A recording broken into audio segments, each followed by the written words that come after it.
खुदा बाप, बेटे और रूह कुद्दुस के नाम से आमीन।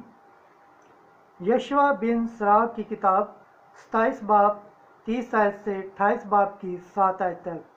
अपने हमसाये को उसका जुल्म माफ़ कर, तो जब तू दुआ करेगा तो तेरे गुनाह भी माफ़ किए जाएंगे। ज़बूर 102 पहली से चौथी और 9वीं से 12वीं आयत। जमायती जवाब: खुदावंद रहीम और मेहरबान है, गुस्सा में धीमा और नहायत शफीक है।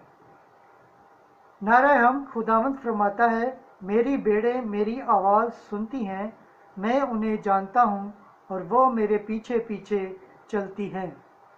अंजील मुक़द्दस 18 बाब 21 से 35 आयत। मैं तुझसे ये नहीं कहता कि 7 दफ़ा माफ़ कर, बल्कि 7 दफ़ा के 70 बार तक। बाप, बेटे और रूह कुद्दुस के नाम से।